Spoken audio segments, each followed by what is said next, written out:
Hello, everybody, and welcome back to my podcast on sacred relationships. Having some challenges today with my green screen, so we're going with the background as it is. Today, I wanted to talk about the power of submission. The word submission it's gotten a bad rap.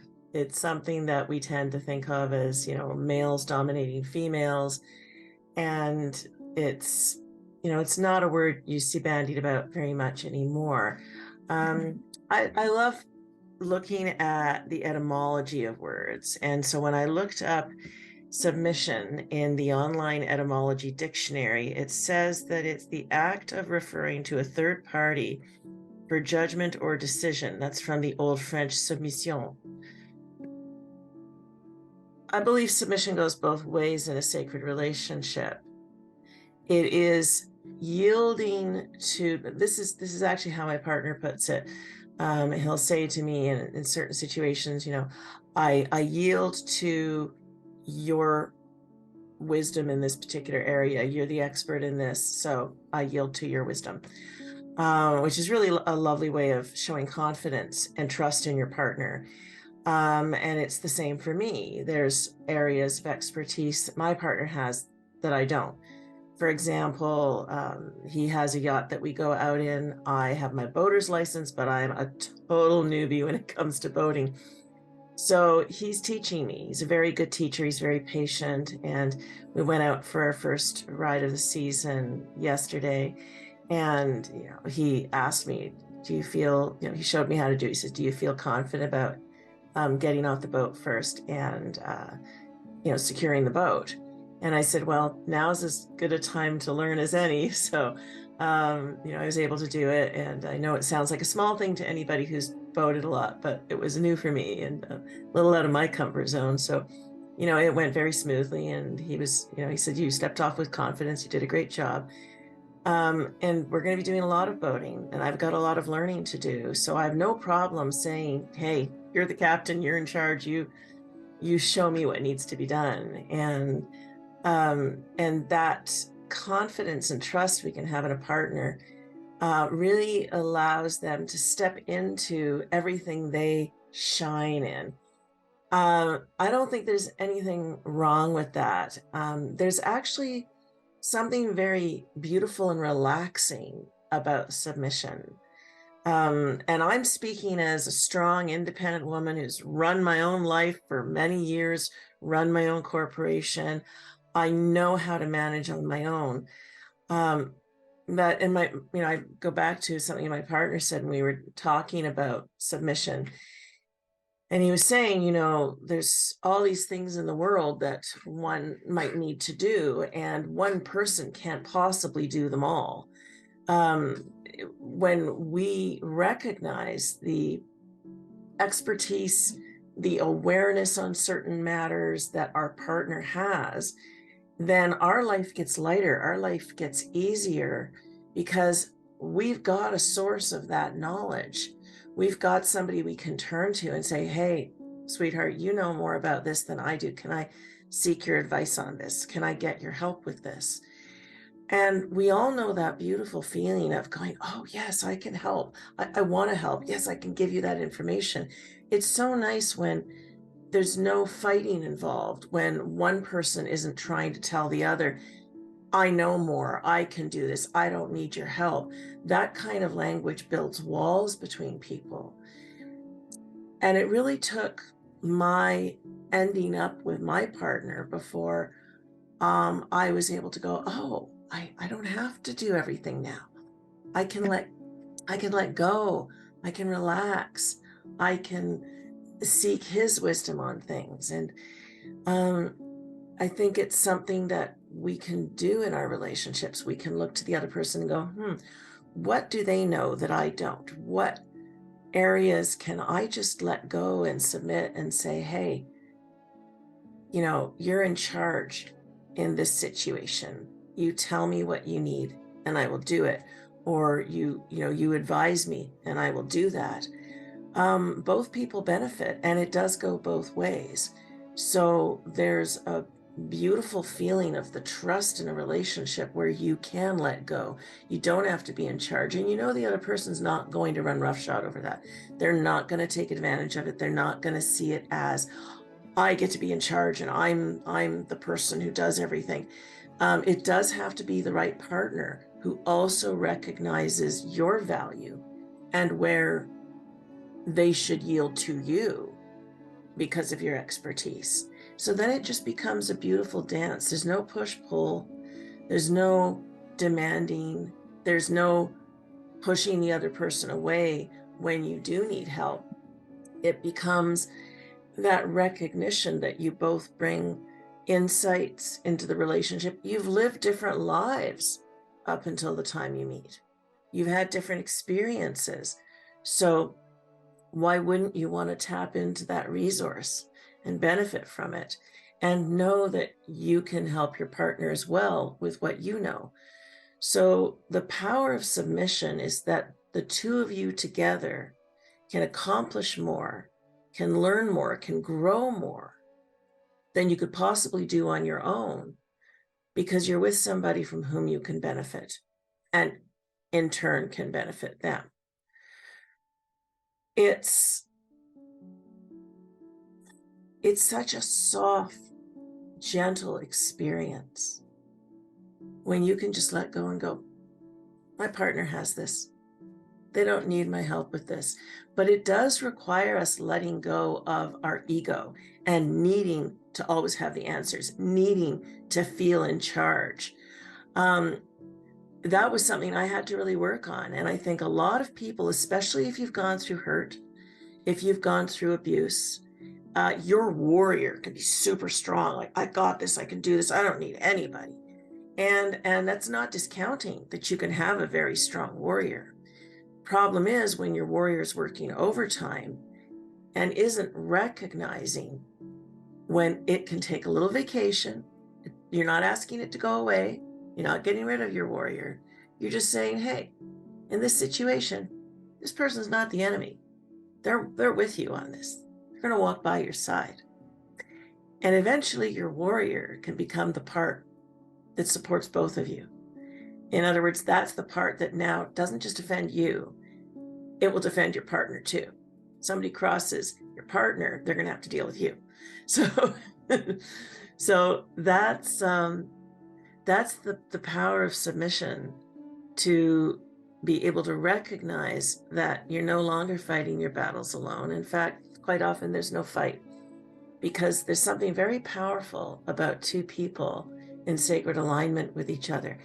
Everybody sees it. Everybody recognizes the strength of that union.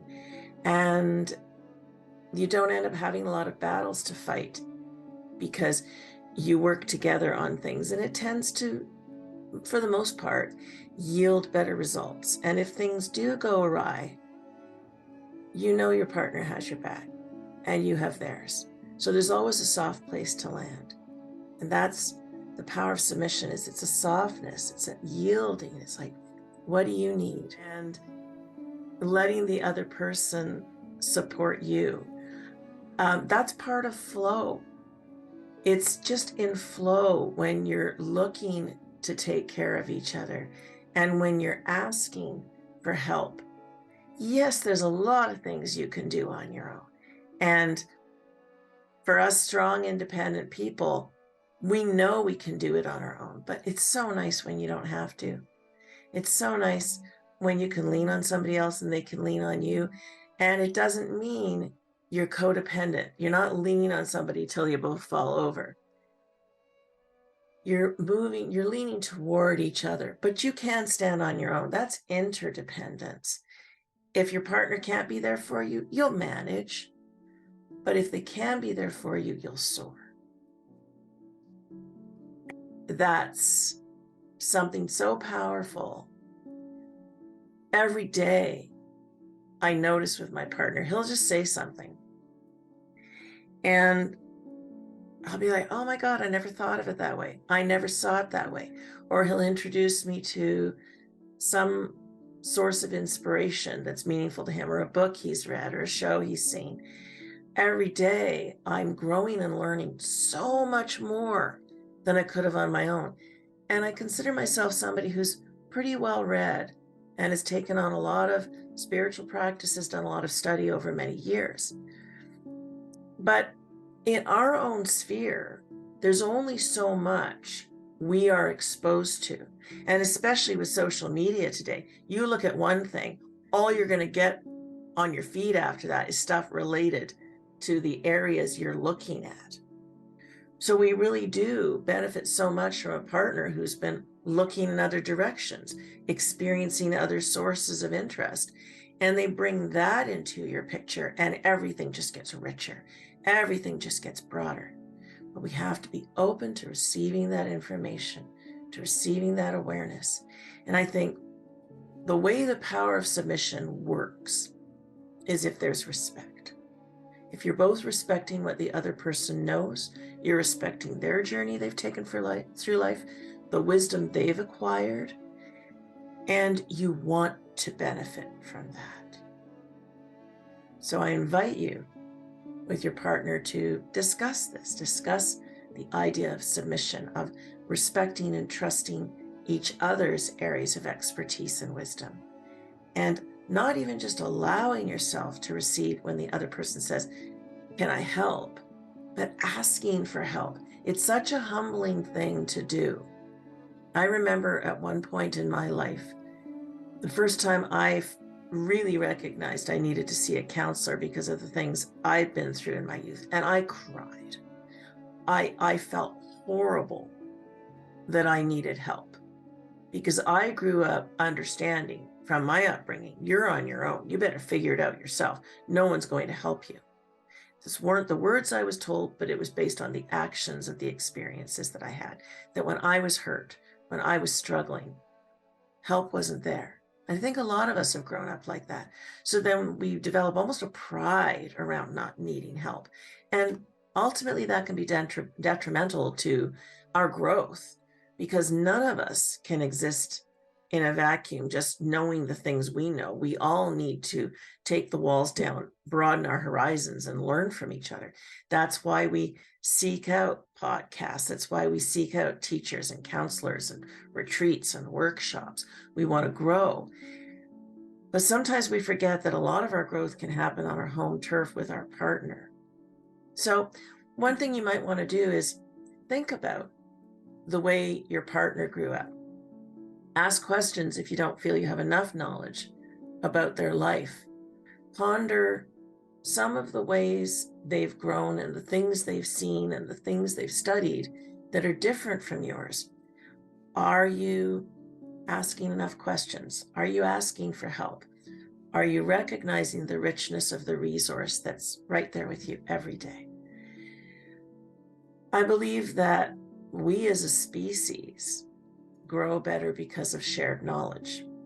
But there's a lot of bias out there today. Sometimes it's hard to get some of the information we want because our social media is pitched toward the last thing we looked at. There's a lot of stuff we don't even know is out there. A lot of the people that my partner reads, watches on podcasts, I'd never even heard of.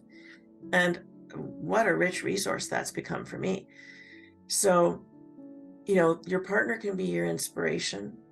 The kinds of interests they have can inspire you. Allow yourself to let go of your ego attachment to who you think you are so you can become more. The power of submission is that we drop the ego. We open to receiving more information, more assistance, and we grow tremendously as a result. So check in with yourself this week. Do you put a wall up when you're offered help? Do you push it away before you've even considered it? Whether it's help from friends, help from a partner, do you let people in? And when you're struggling with something, are you willing to pick somebody else's brain and say, "Hey, you're an expert in this. Can I borrow some of that expertise? Can I learn from you?" It makes such a difference. So play with that this week. Play with the dance of submission.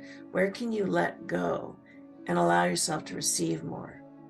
Where are there openings to offer assistance or to support your partner. And it's a wonderful thing when you look for those openings. There's something really sweet about waking up in the morning and observing your partner and checking in. Hmm, is there something right now I could do to let them know they're loved and supported today? And watch how that just grows the connection between the two of you. Have a great week, everybody. I look forward to seeing you next week. Bye for now.